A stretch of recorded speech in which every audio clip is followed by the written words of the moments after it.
সচ্চিৎ সুখ স্বরূপায় স্বামিনে তাপহারিণে। আজকের এই পড়ন্ত বিকেলে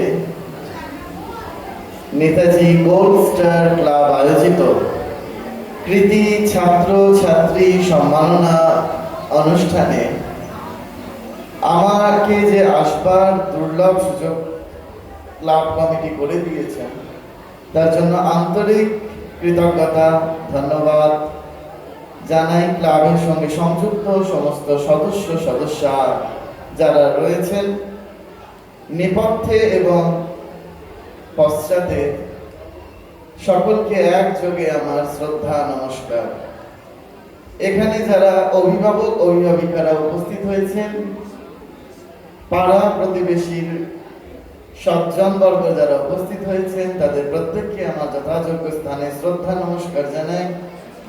এবং আজকে যাদেরকে কেন্দ্র করে মূল অনুষ্ঠান, শিক্ষা প্রতিষ্ঠানের কর্ণধার সেই ছাত্র ছাত্রী যারা অত্যন্ত সাফল্যের সঙ্গে মাধ্যমিক এবং উচ্চ মাধ্যমিক পরীক্ষায় উত্তীর্ণ হয়েছেন, তাদেরকে আমার অকৃত্রিম স্নেহ জ্ঞাপন করছি।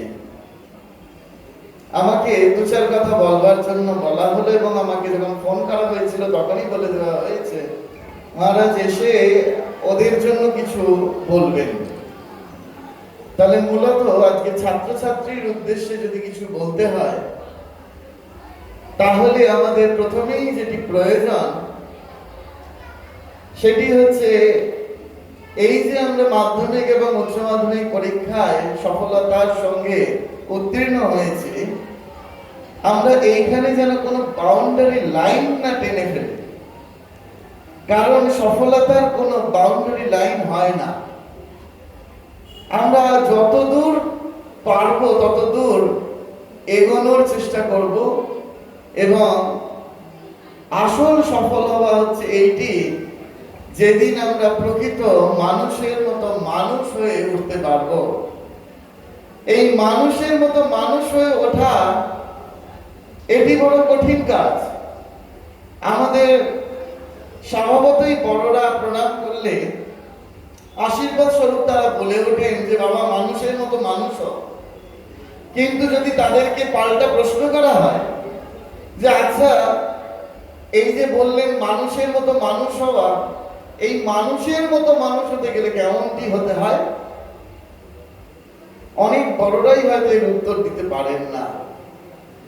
আমাদের মনে রাখতে হবে খাঁটি সোনা যদি পেতে হয় তাহলে 4টে পরীক্ষার মধ্যে দিয়ে সেই খাঁটি সোনাকে আমরা পেতে পারি। খুব সুন্দর করে সংস্কৃতে শ্লোক আছে, বলা হচ্ছে যে যথা কানক পরীক্ষাতে চতুর্বিধ ভবতি নির্ঘর্ষণ ছেদনা তাপ তারণৈ তথা মানুষ পরীক্ষাতে চতুর্বিধ ভবতি শ্রুতেন শীলেন গুণেন কর্মণা। 4টে পরীক্ষার মধ্যে দিয়ে উত্তীর্ণ হলে যেমন আমরা একটা খাঁটি সোনা পেতে পারি, নির্ঘর্ষণ প্রথম পরীক্ষা, প্রচন্ড পরিমাণে ঘর্ষণ সহ্য করতে হবে। ছেদনা, তাকে ছেদন করতে হবে, তবে অত সুন্দর ডিজাইন তৈরি হবে। তাপ, তাকে ওই তাপের মধ্যে প্রবেশ করতে হবে। তাড়না, তাকে প্রহার সহ্য করতে হবে। তবে আমরা ওই অঞ্জলি জুয়েলার্স এর বাইরে দিয়ে যখন যাব, ওই দেখলেই চোখ ওই দিকে চলে যাবে, 80 ক্যারেট যুক্ত। ঠিক সেরকম আমরা যদি ভালো মানুষ হতে হয়, আমার বাড়িতে হয়তো দেখা যাচ্ছে ইলেকট্রিকের কোন একটা পার্টস খারাপ হয়ে গিয়েছে, আমি কি বলবো যে না ওই একজন ভালো ইলেকট্রিশিয়ান আছে, সে এসে আমার বাড়ির ইলেকট্রিকের পার্টসটা সারিয়ে দিয়ে যাবে। হয়তো আমার বাড়ির কোন জায়গায় কলের লাইনটা খারাপ হয়ে গিয়েছে, আমরা কি বলবো ওই একজন ভালো প্লাম্বার আছে, সেই ভালো প্লাম্বারকে দিয়ে আমি এই কাজটা করিয়ে নেব, যাকে তাকে দিয়ে করাতে চাইবো না। ঠিক সেই রকম আমি তুমি, বিশেষ করে ছাত্রছাত্রীদের উদ্দেশ্যে বলছি, আমি তুমি যখন অপরজনের কাছে যাব, তারাও এক্সপেক্ট করে বসে আছে যে আমার কাছে একজন ভালো মানুষ আসবে, খাঁটি মানুষ আসবে, ভালো ছাত্র আসবে, ভালো ছাত্রী আসবে। এই ভালো ছাত্র ভালো ছাত্রী হতে গেলে, ভালো মানুষ খাঁটি মানুষ হতে গেলে প্রথম যেটা প্রয়োজন সেটা হচ্ছে শ্রুতেনা। শ্রুতেনা কথার অর্থ হচ্ছে জ্ঞান আহরণ করা। শ্রুতেনা শব্দটা এসেছে শ্রুতি থেকে। শ্রুতি কথার অর্থ হচ্ছে বেদ। বেদের অপর নাম হচ্ছে শ্রুতি। সেই বেদ হচ্ছে জ্ঞান রাশি। সেই শ্রুতেনা অর্থাৎ আমাকে জ্ঞান সঞ্চয় করতে হবে। শীলেনা, শীল মানে হচ্ছে এই পাটনা বাটা শীল না, শীল কথার হচ্ছে ভদ্র ব্যবহার, গুড বিহেভিয়ার। যদি আমি তুমি ভালো ব্যবহার করতে না শিখি মানুষের সঙ্গে, তাহলে মানুষ তোমাকে আমাকে মোটেই পছন্দ করবেন না। তাহলে খাঁটি মানুষ হতে গেলে প্রথমে হচ্ছে শ্রুতেনা, আমাকে জ্ঞান আহরণ করতে হবে। শীলেনা, আমাকে ভালো ব্যবহার করতে হবে। গুণেনা, আমার মধ্যে কিছু ভালো গুণ থাকতে হবে। এখন বিভিন্ন সরকারের বিভিন্ন স্কিল ডেভেলপ প্রজেক্ট হয়। তোমাকে স্কিলড হতে হবে, ছাত্রছাত্রীদের স্কিল পাওয়ার বাড়াতে হবে। এখনকার আগেকার দিনে ওই চাকরির ইন্টারভিউতে গিয়ে তোমার মার্কশিটের উপর ডিপেন্ড করে চাকরি হয় না বাবা। এখন স্কিল পাওয়ারের উপর চাকরি ডিপেন্ড করছে। তাই জন্য তোমার ওই স্কিল পাওয়ার বাড়াতে হবে। গুণেনা, আমি ভালো গান গাইতে পারি, যে এত সুন্দর মেয়েগুলো গান গাইছিল, খুব ভালো লাগছিল, ছেলেরাও গাইছিল, কিন্তু আমি ভালো গান গাইতে পারি কি আমি বাথরুম সিঙ্গার, চলবে না। আমাকে বাইরে লজ্জা ভেঙে বেরিয়ে এসে মঞ্চে গান গাইতে হতে হবে। আমি ভালো কিন্তু গুড ফর নাথিং।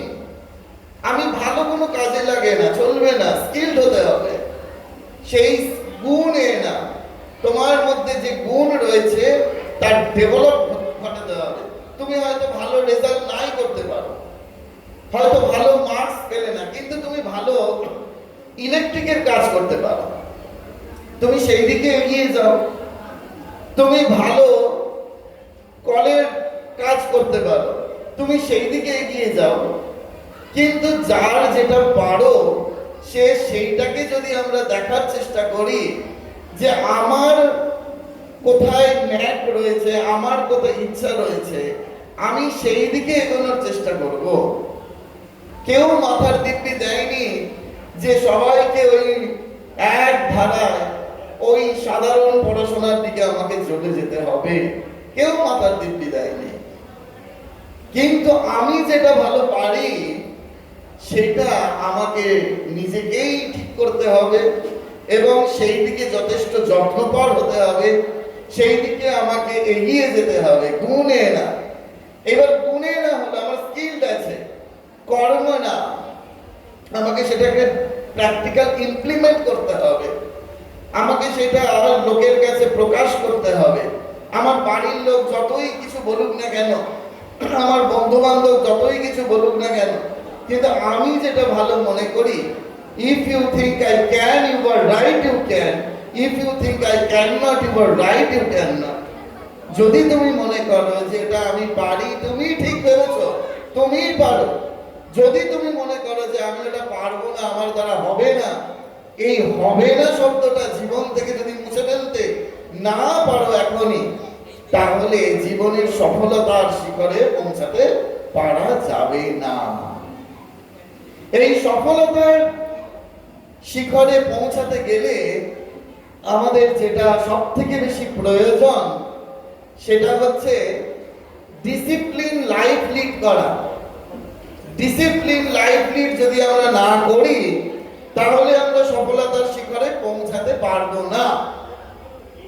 এই যে তোমরা যারা মাধ্যমিক উচ্চ মাধ্যমিক দিয়ে বসে আছো, বুঝতে পারছি গরম লাগছে, ওখানে একটু পাখা নেই, ওই হাওয়া টাওয়া খাচ্ছ এই দিক দিয়ে। আচ্ছা, তোমরা অনেকেই তো 80-র উপরে নাম্বার পেয়েছো, পেয়েছো কি না? অনেক ছাত্র এদিকে বসে আছে, ছাত্রীরা বসে রয়েছে। আচ্ছা বলো তো, 80-র উপরে নাম্বার পেলে সেইটাকে, সেই মার্কসটাকে একটা স্পেশাল নামকরণ করা হয়, তাকে কি মার্কস বলা হয়? কি বলা হয়?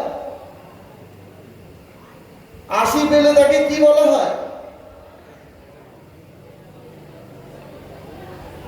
হায় ভগবান, তোমরা একটু কিছুক্ষণ বাদে এই সবগুলো পাবে, সে সামনে মেমেন্টো গুলো সাজিয়ে রাখা রয়েছে। তোমরাই উচ্চ মাধ্যমিক দিয়ে মাধ্যমিক দিয়ে বসে আছো, কি বলা হয়? লেটার মার্কস বলা হয়। আচ্ছা, লেটার মার্কস বলা হয় কেন? ওকে তো 70 তে বলছে না, 60 তে বলছে না, 90 তে বলছে না, 80 পেলে কেন বলছে? কেন? কেউ কোনোদিন জানতে চাওনি। কিন্তু আমরা ছেলেবেলা থেকে 1 2 3 4 5 6 7 8 9 10 করে পাস করে চলে এসেছি। কিন্তু যদি জিজ্ঞেস করা হয়, আচ্ছা তুমি মঞ্চে এসো তো, মাধ্যমিক দিয়েছো, এখানে দাঁড়িয়ে 9টা ভালো কথা বলো, আমি মাইকটা তোমার হাতে দিয়ে দিচ্ছি, তুমি 9টা ভালো কথা বলো। তুমি নিশ্চয়ই প্রত্যেকটা বছরে একটা করে ভালো কথা শিখেছো। কিন্তু কজন নির্ভয়ের সঙ্গে এই মঞ্চে দাঁড়িয়ে এক্ষুনি 9টা ভালো কথা বলতে পারবে মাইক ধরে? কজন বলতো? তবে তো এগুলো নেওয়া সার্থক হবে তোমাদের। কৃতি তো সেইখানে প্রমাণ হবে। ওই রেজাল্টের কৃতিত্ব, কিচ্ছু কৃতিত্ব নেই ভাই। কৃতিত্ব সেখানে যখন তুমি প্রত্যেকটা বছরে বেশি না অন্তত একটা করে ভালো কথা শিখেছো। তুমি 9টা বছর স্কুলে কাটিয়ে এসেছো, কিন্তু 9টা ভালো কথা স্টেজে দাঁড়িয়ে বলবার ক্ষমতা রাখছো কি মাইক ধরে? তবে তোমার কৃতিত্ব। এই আজ থেকে এই শপথটা নিয়ে যাও যে আমি নির্ভয়ের সঙ্গে আমার সাথে যোগাযোগ করতে পারো। আমি ডানকুনিতে থাকি, আমাদের ওখানে পার্সোনালি ডেভেলপমেন্টের ক্লাস হয়। নিজের ব্যক্তিত্বের বিকাশ যদি ঘটাতে না পারো, সমাজে মানুষের সাথে যদি কথা বলতে না পারো, যখন তোমার ভগবান না করুক তোমার বাবা মা যদি অসুস্থ হন, তুমি যখন নার্সিং হোমে গিয়ে রিসেপশনে কথা বলবে, তুমি ঠিক করে কথা বলতে পারবে না, বুঝিয়ে কথা বলতে পারবে না, তুমি এক্সপ্লেন করতে পারবে না যে তুমি তোমার রিক্রুটমেন্টটা কি রয়েছে। কিন্তু তুমি মাধ্যমিক দিয়ে বসে আছো, তুমি উচ্চ মাধ্যমিক দিয়ে বসে আছো।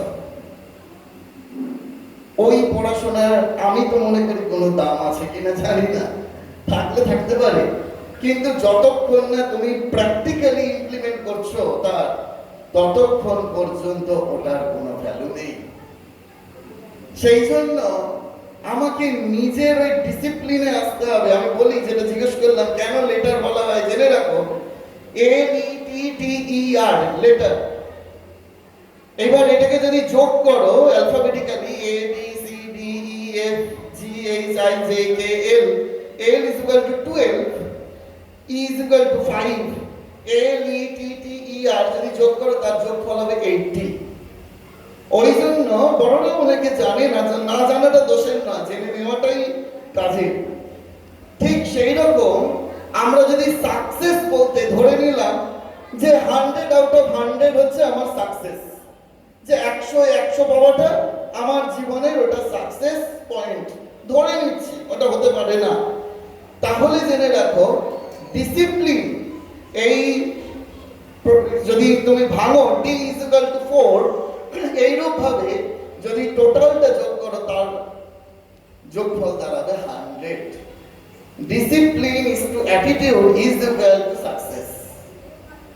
তোমাকে ডিসিপ্লিন লাইফ লিড করতে হবে, তোমার অ্যাটিটিউড, তোমার ব্যক্তিত্ব থাকতে হবে, এবং যার দ্বারা তুমি সফলতার শিখরে পৌঁছাবে।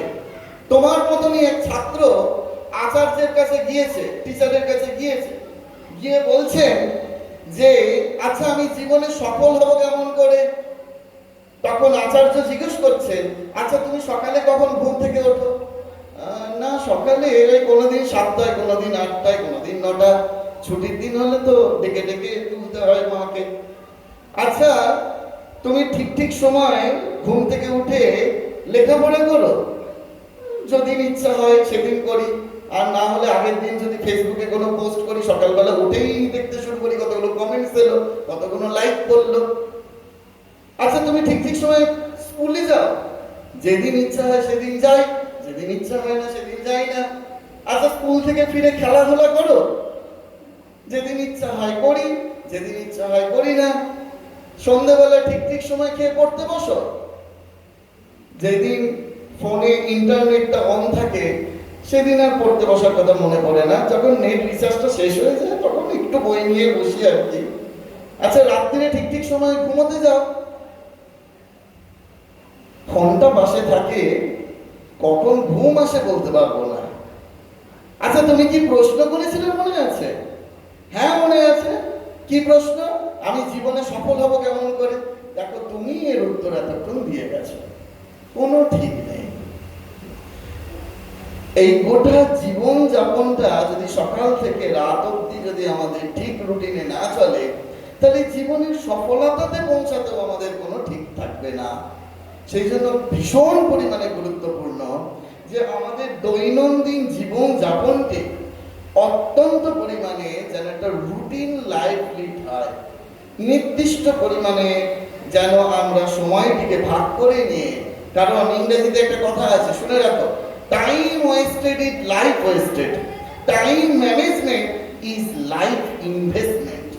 যদি সময়কে নষ্ট করো তাহলে জানবে জীবন নষ্ট হয়ে যাচ্ছে।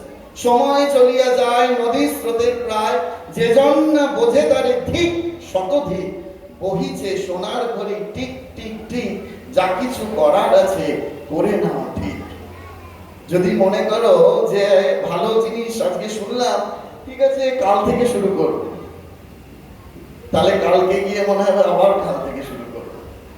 আজ থেকে শুরু করো, এই মুহূর্ত থেকে শুরু করো। যা শুনছো, যা কিছু ভাবছো, সব সময়ের জন্য ভালো কাজ এই মুহূর্ত থেকে শুরু করতে হয়। আর ভালো মানুষ হতে গেলে আর কি হতে হয়? আমাদের নিঃস্বার্থপর হতে হবে। স্বামী বিবেকানন্দ বলছেন, ভগবান কোথায় আছে জানি না, কিন্তু আনসেলফিশনেস ইজ গড, নিঃস্বার্থপরতাই ভগবান। যেখানে নিঃস্বার্থপরতা সেখানেই ভগবান বিরাজ করে। ভগবান স্বর্গে আছেন কি মর্তে আছেন জানি না, বিবেকানন্দের ভাষাতেই বলি যে দেবতা বিধবার অশ্রু দূর করতে পারে না, যে দেবতা ক্ষুধার্তের মুখে অন্ন জোগাতে পারে না, সেই দেবতা আমাকে স্বর্গে অনন্ত সুখে রাখবে, আমি তা বিশ্বাস করি না, আমি তা বিশ্বাস করি না। কিন্তু আমাদের মনে রাখতে হবে যে আমরা যদি মানুষের পাশে গিয়ে দাঁড়াতে পারি, মানুষের সেবা করতে পারি, মানুষের চোখের জল মোছাতে পারি, মানুষ বড় দুঃখে পড়ে আছে, মানুষ বড় কাঁদছে, মানুষের চোখের জল যদি মোছানো যায়, স্বামী বিবেকানন্দ বলছেন, আমি সেই দেবতার পূজারী। তোমরা যাকে ভ্রান্ত বশত মানুষ বলে থাকো, service to man, service to god. মানুষের সেবা করো, মানুষের পাশে দাঁড়াও, মানুষের জন্য জীবন যাপন করো। স্বামী বিবেকানন্দ বলছেন, they alone lives who lives for others। উদয়ের পথে শুনিকার বাণী, ভয় নাই ওরে ভয় নাই, নিঃশেষে প্রাণ যে করিবে দান, ক্ষয় নাই তার ক্ষয় নাই, যারা শুধু মরে নাহি দেয় প্রাণ, তাহাদের কখনো কেউ করেনি সম্মান। আজকে দেখো আমরা নেতাজি সুভাষ বোসের গলায় মালা দিচ্ছি, বিবেকানন্দের গলায় মালা দিচ্ছি, কেন জানো? এনারা নিজের জন্য বাঁচেনি, এরা বেঁচেছেন অপরের জন্য, অপরের কল্যাণ সাধনের জন্য। আজকে তুমি যে কৃতিত্বের সন্ধান পাচ্ছ, আজকে থেকে শপথ নাও যে জীবনে যদি বাঁচতে হয় নিজের জন্য বাঁচবো না, অপরের জন্য বাঁচবো, অপরের ভালো করবার জন্য জীবন যাপন করব, অপরের মঙ্গল চিন্তা করব, অপরের কল্যাণ করব। যে কোনো মুহূর্তে আমি অপরের পাশে দাঁড়াবো। রাস্তায় যদি কেউ অসুস্থ হয়ে পড়ে থাকে, পাশের বাড়ির লোকটি যদি অসুস্থ হয়ে পড়ে, তাহলে আমি আমার ব্যস্ততা দেখিয়ে পাশ কাটিয়ে চলে যাব না। শত ব্যস্ততা থাকলে আমার সর্বপ্রথম কাজ হবে যে অ্যাম্বুলেন্স ডেকে তাকে আগে হসপিটালে নিয়ে যাওয়া। তখনই তুমি শ্রেষ্ঠ মানুষ, শ্রেষ্ঠ ছাত্র, শ্রেষ্ঠ ছাত্রীতে পরিণত হবে। নচেত কুকুর, বিড়াল, ছাগলের মতো পশুবৎ জীবনযাপন সবাই করছে, ওই পশুর মতো জীবনযাপন করে আমাদের কি হবে? তিনটে শব্দ মনে রাখবে, একটা হচ্ছে প্রকৃতি, একটা বিকৃতি, একটা সংস্কৃতি। প্রকৃতি কি না? প্রকৃতি হচ্ছে আমার খিদে, আমি কথা বেশি সময় নিয়ে নিচ্ছি। প্রকৃতি হচ্ছে এই কথাগুলো শুনে রাখো, এটা ভালো কথা, যত শুনলে তত করলেন। প্রকৃতি হচ্ছে আমার খিদে পাচ্ছে, আমি খাবার খাচ্ছি, এটা প্রকৃতি, সবাই করে, এটা স্বাভাবিক প্রবৃত্তি। বিকৃতি কি? বিকৃতি তোমরা ছাত্রছাত্রীরা খুব ভালো বুঝবে।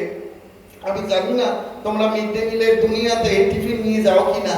যদি কখনো ভালো টিফিন বাড়ি থেকে নিয়ে যাও, তাহলে সেই টিফিনের সময় যদি টিফিন বক্সটা খোলো, তাহলে আমফান আর ইয়াস কত জোরে ঝড় প্রবাহিত হয়েছে, তার থেকে অধিক গতিবেগে ঝড় তোমার ওই টিফিন বক্সের মধ্যে দিয়ে বয়ে যাবে। ঠিক কিনা বলো? সবাই একমত কিনা? এই আমফান ইয়াস কত জোরে ঝড় প্রবাহিত হয়েছে। যদি এটা ভালো টিফিন নিয়ে যায় কেউ ছাত্রছাত্রীরা, তাহলে ওই তার টিফিন বক্সটা খোলা মাত্র ওর উপর দিয়ে ঝড় বয়ে যাবে। এটা হচ্ছে বিকৃতি। এই বিকৃতি কোথায় দেখতে পাবে? না, যখন ডাস্টবিনে খাবার পড়ে থাকে, কোনো বিয়ে বাড়ির খাবার বেঁচে গেছে, আগের দিন ডাস্টবিনে ফেলে দেওয়া হয়েছে, তুমি সকালবেলা পড়তে যাচ্ছ, তখন দেখতে পাবে একটা কুকুর সেই ডাস্টবিনের খাবারটা খাচ্ছে, আরেকটা কুকুর দেখতে পেয়েছে মানে খাবার পড়ে আছে, সঙ্গে সঙ্গে আরেকটা কুকুর এসে তার কানটাকে ঘ্যাক করে কামড়ে দিয়ে ওই খাবারে মুখ বসাচ্ছে। এটা বিকৃতি। আমরা অপরের খাবার ছিনিয়ে নিয়ে খাওয়াটা বিকৃতি। তাহলে সংস্কৃতি কি?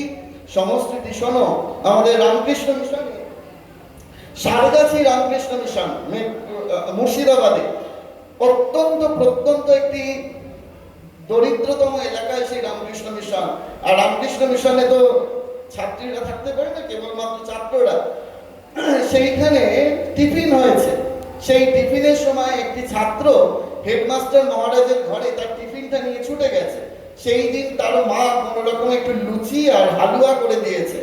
হেডমাস্টার মহারাজের ঘরে যাওয়া মাত্রই মহারাজ ভেবেছেন বোধহয় তার ওই টিফিনটা কেউ খেয়ে নিয়েছে।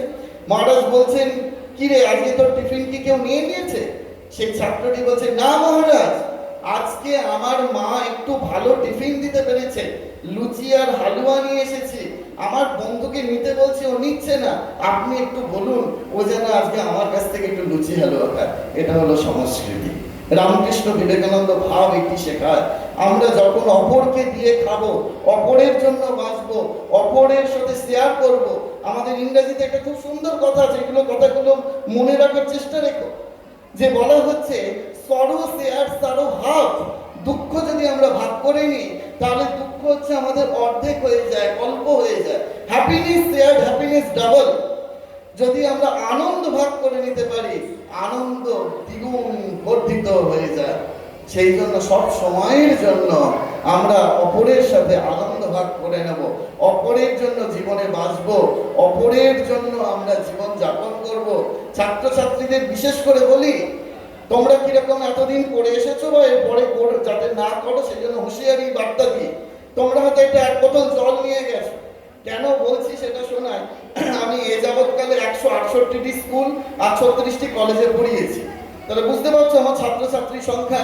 তো সেই জন্য বলছি যে এই তোমাদের মতো ছেলেমেয়েরা যে ভুলগুলো করে, যে হয়তো একটা জলের বোতল নিয়ে গেছো, এইবার এই গরমের মধ্যে আরেকজন জল চাইছে, তোমারই বন্ধু, তুমি বললে যে দাঁড়া দিচ্ছি, বলে তুমি একটুখানি এটো করে খেয়ে নিলে, খেয়ে নিয়ে বলে এই যা এটো করে খেয়ে বললাম, তুই খাবি? এটা হচ্ছে আমাদের স্বভাব। কিন্তু এইটা আমাদের স্কুলের সিলেবাসে শেখায় না। কোনো বড়রা বাড়ির বাবা মায়েরা শিখিয়ে পাঠায় না যে তুই জল চাইলে আগে অপরকে জল দিবি। বাবা মায়েরা এটা শিখিয়ে পাঠায় যে তোকে যে জলটা দিচ্ছি, সেই জলটা, যে টিফিনটা তুই একা নিজে খাবি, অপরকে খাওয়াবি না। এই কৃতিত্বে যদি কেউ কৃতিত্বের সম্মান দেয়, আমি সেই দিন সব থেকে বেশি আনন্দ পাবো।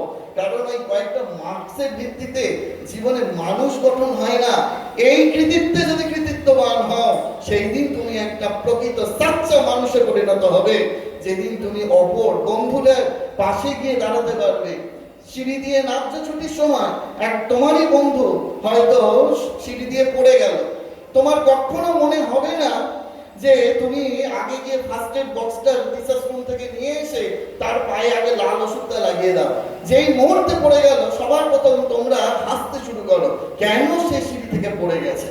এই হচ্ছে আমাদের মনুষ্যত্বের পরিচয়, এই হলো আমাদের বিবেক। কিন্তু জেনে রাখো, এইটা মানুষের পরিচয় নয়। আগে যে পড়ে গেছে তোমারই সহপাঠী, তোমারই বন্ধু, তুমি হেসো না তাকে দেখে পড়ে গেছে বলে। তার যন্ত্রণা হচ্ছে, যে যন্ত্রণায় হাসতে পারে তার থেকে বড় পশু আর কেউ হয় না। আমরা স্কুল কলেজে গিয়ে সিলেবাসে আমাদের এই শিক্ষাগুলো দেওয়া হয় না। আমাদের কি করে পশু থেকে মনুষ্যত্বে পরিণত হওয়ার শিক্ষাটা দেওয়া হয় না।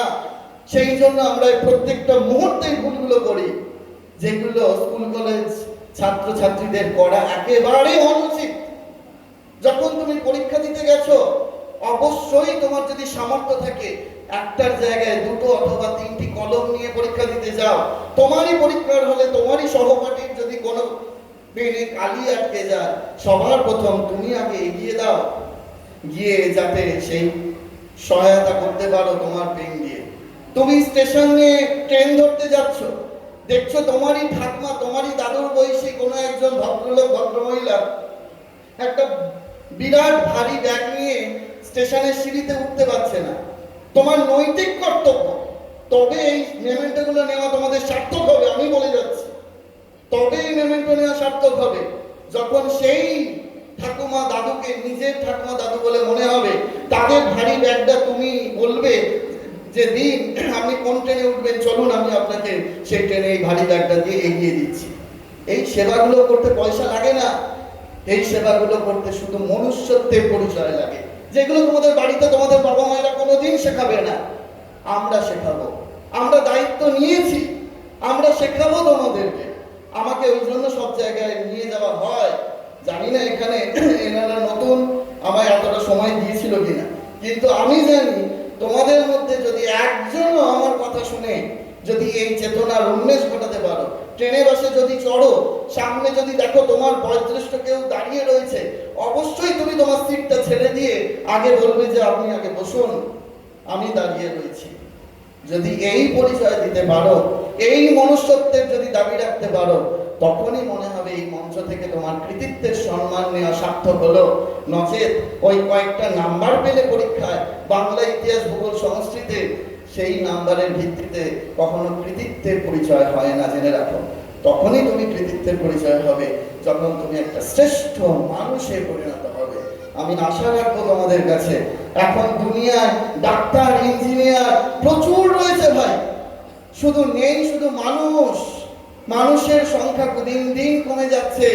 আমি তোমাদের কাছে আশা রাখবো তোমরা সেই মানুষে পরিণত হও, তোমরা মনুষ্যত্বের পরিচয় দাও, এই সমাজটার মানুষে ভর্তি করে দাও, তোমাদের মধ্যে থেকে বেরিয়ে আসুক সেই প্রকৃত মানুষ। সকলে ভালো থেকো, নমস্কার। ধন্যবাদ।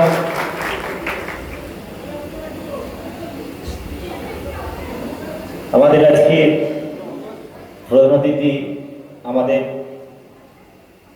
সকলের শ্রদ্ধেয় মহারাজজি, তার যে অমূল্য বক্তব্য আমাদের সামনে আজকে রাখলেন, কিভাবে আমাদের এই ছোট ছোট ভাই বোনেদের আগামী দিনে চলতে হবে, শুধু নিজে আনন্দ সাগরে ভাসতে হবে না, তার পাশের মানুষটি, তার বন্ধু প্রতিবেশী, তারা কিভাবে আছে, তাদের সুখ দুঃখের সাথী হয়ে সমানভাবে সেই সুখ দুঃখকে ভাগ করে নিয়ে এগিয়ে চলতে হবে, তবেই প্রকৃত মানুষ।